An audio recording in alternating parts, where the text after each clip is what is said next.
top syndicated columnist, Joe Hyams. Hi, folks. This costume I'm wearing is known as a gi. It's worn by participants and students of karate, one of the most devastating forms of self-defense ever developed. Karate literally means empty hand and refers to the fact that no weapons are used. Instead, hands, elbows, fingers, feet, knees, and other parts of the body are developed and used as weapons. For example, the hand is a hand sword, the foot is a foot sword. A person proficient in karate can chop wood just like that. Now, a lot of the Hollywood people study karate, surprisingly. Elvis Presley, for example, is a black belt, which is a high honor. Frank Sinatra studies it, Darren McGavin has studied it, McDonald Carey, and Rick Jason. We're going to show you the power, speed, deadliness, and beauty of karate with one of the more famous students, star of screen, television, and karate, Mr. Nick Adams. Hi, Joe. Hi. I think the folks out there would probably like to meet Ed Parker here, our instructor, who is considered to be the foremost authority on karate in the continental United States. Ed? Thank you. I think Nick is a little prejudiced, Joe. Well, Ed, both Nick and I know a bit about how karate started, but I'm not sure that it's familiar to everyone. Could you tell us about it? Yes, I'd be glad to. The actual history is lost in the antiquity of time, although the Chinese are given credit for it. They fashioned a lot of the weapons after observing the fowls and the reptiles and beasts of the land. So they fashioned the tiger claw, the eagle's beak. Then the Okinawans picked the art up, and during the era back in about 1704, their weapons were confiscated, so they developed the art which we now have and call karate. And karate made the long trip across the Pacific to Van Nuys, where it's in Nick Adams' converted garage, and now this is a gym, isn't it? Yeah, Joe, this was a three-car garage, and I converted it to a gym because I like to work out. I work out with the bag, the heavy bag and light bag, and with some weights, and Ed comes over, and we go through some movements, and I did it because, for one thing, I like to stay in shape because most of the pictures I do and television shows I do are, you know, physical type shows, and keeps me in good condition both mentally and physically. And especially karate, I found out that many times I was out on the road on personal appearances, and a few guys would come up and they say, hey, I see you in motion pictures and television, you're not so tough. And it's a good feeling to know that you can handle yourself if you ever have to.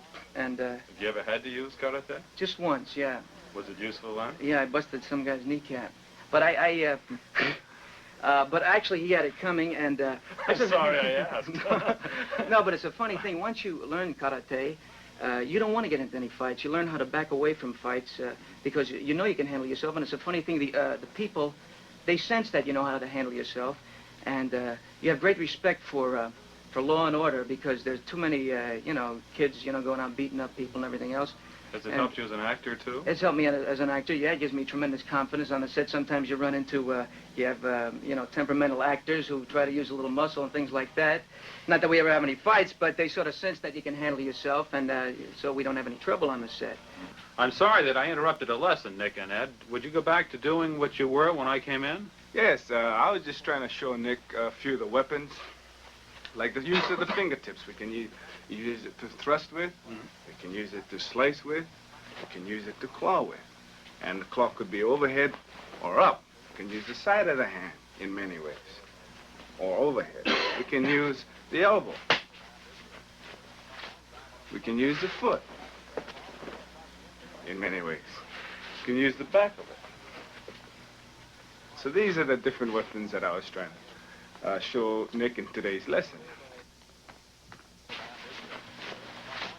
Well, let's see how you did with today's lesson, Nick. Suppose that I was to attack you from the front and Ed was holding on to you from the back. What would you do?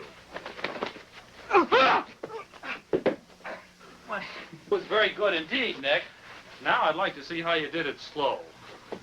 Well, first thing I do, Joe, is I take you out first because the leg is much longer than the arm. All right. Then he uses the elbows to strike forearms, goes behind me, uses the elbow to strike to the jaw. And then I finish with the hammer fist. Well, you took us both out very well indeed. This little routine we just did right now is actually taken from a form of almost a dance. In fact, you might even call it Oriental shadow boxing. Ed, why don't you give the audience a demonstration of what we're talking about? Sure, that'll be fine.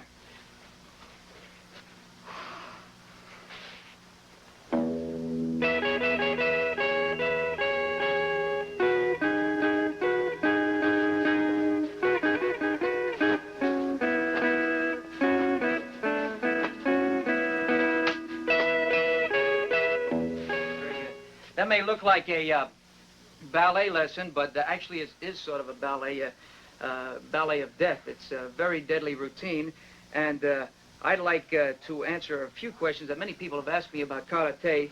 What would a karate man do up against a conventional fighter, a street fighter, or a boxer? And here's what would happen.